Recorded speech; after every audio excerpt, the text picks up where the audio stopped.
बिस्मिल्लाहिर्रहमानिर्रहीम। आज हम बात करेंगे कि पीर बाबा को मानने वाले मीट खा सकते हैं, शराब पी सकते हैं या नहीं। सो आप सभी से विनती है इस वीडियो को पूरा ज़रूर देखें और इस चैनल को भी ज़रूर सब्सक्राइब करें।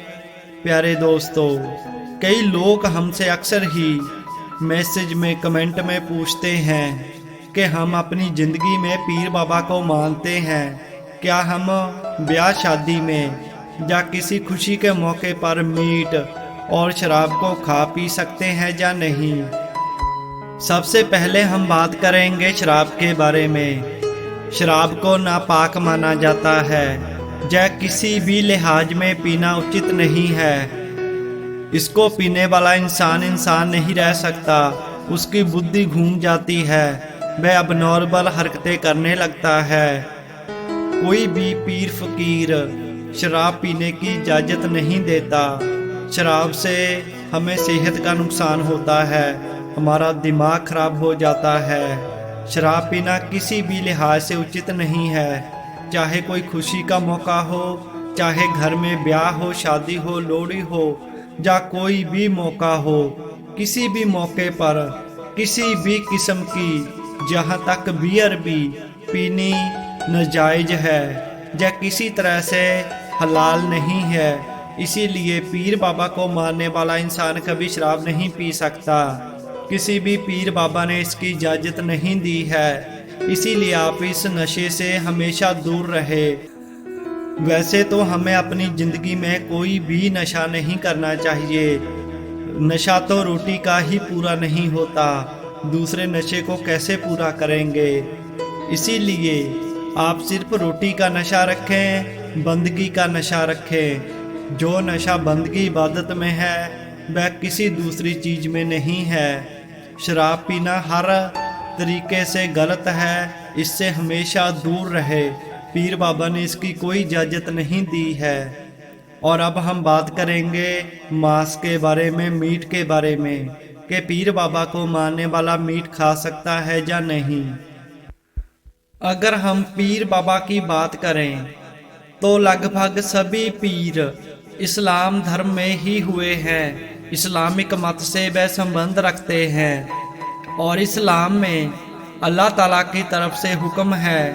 कई ऐसे जानवर हैं जिनको खाना हलाल माना जाता है, जिन पर अल्लाह ताला का कलमा पढ़कर उन्हें हलाल किया जाता है, उसे खाना जायज़ माना जाता है। कई लोग जिनका मन करता है मीट खाने को वह खाते भी है।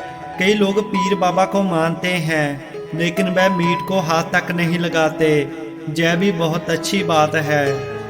कई बार इंसान को कोई ऐसी बीमारी लग जाती है जिसके बाद डॉक्टर खुद हमें मीट मांस खाने की सलाह देते हैं कि आपको मीट खाना तो ज़रूरी है, तभी आपकी यह बीमारी दूर हो पाएगी।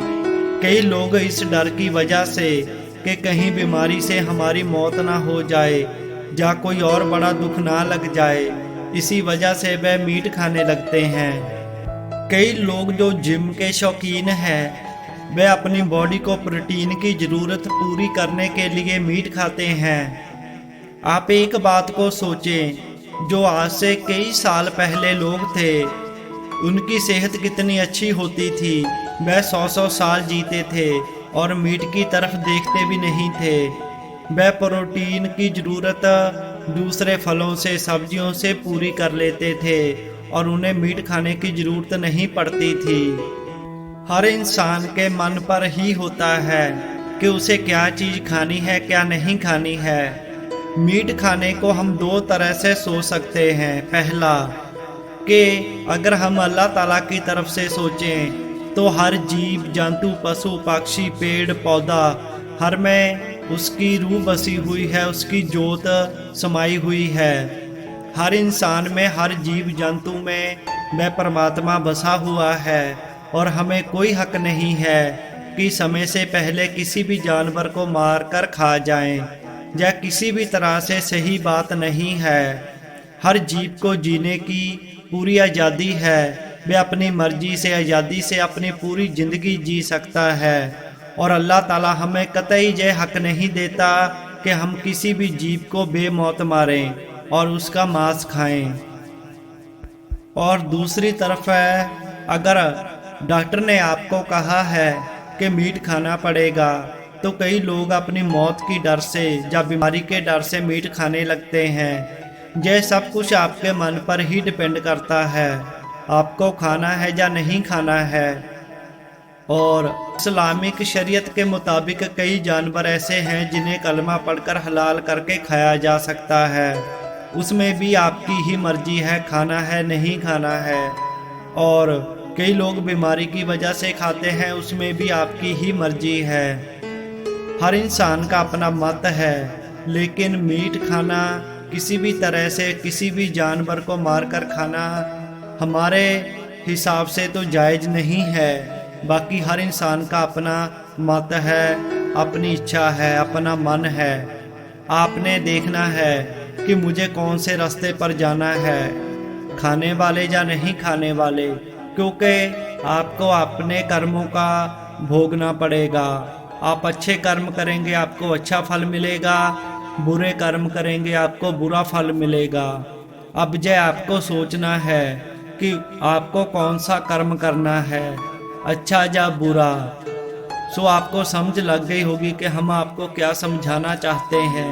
हमने आपके सामने दोनों पक्ष रख दिए हैं, अब किस रास्ते पर जाना है ये आप पर छोड़ दिया।